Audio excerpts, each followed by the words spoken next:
சின்னம்மா முதலமைச்சராக பதவியேற்க தொடர்ந்து வலியுறுத்தி வரும் கழக தொண்டர்கள் சின்னம்மாவை ஆட்சி அமைக்க உடனடியாக ஆளுநர் அழைப்பு விடுக்க வேண்டும் என்றும் முழக்கங்களை எழுப்பி வருகின்றனர்.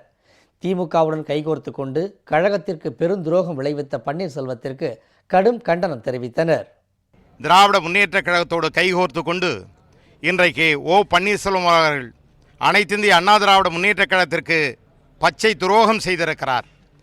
பன்னீர்செல்வம் அவர்கள் எந்த காலகட்டத்தில் அனைத்திந்திய அண்ணா திராவிட முன்னேற்ற கழகத்தில் உள்ளே வந்தாரோ அதிலிருந்து ஒரு குழப்பமான ஒரு அரசியல் சூழ்நிலையை உருவாக்கி இன்றைக்கு மாண்புமிகு புரட்சித் தலைவி அம்மா அவர்களுடைய வழியிலே நின்று சின்னம்மா அவர்கள் சிறப்பான முறையில் இந்த இயக்கத்தை பொதுச் செயலாளராக இருந்து வழிநடத்தி செல்கிறார்கள்.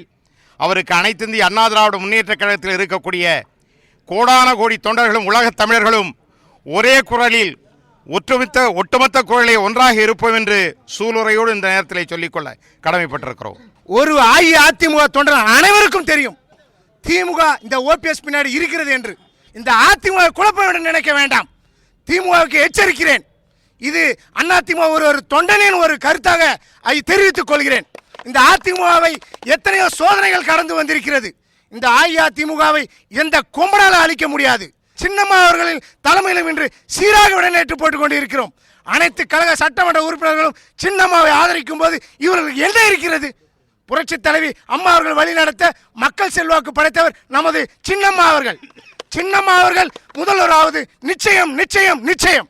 எக்கு கோட்டையாக இருக்கின்ற 1.5 கோடி தொண்டர்களை கொண்ட கழகத்துடைய நிரந்தர பொதுச் செயலாளர் நமது சின்னம்மா அவர்களுடைய இன்றைக்கு தமிழகத்திலே அம்மா விட்டு சென்ற அனைத்து பணிகளையும் திட்டங்களையும் சிறப்பாக செய்து கொண்டிருக்கின்றார்கள்.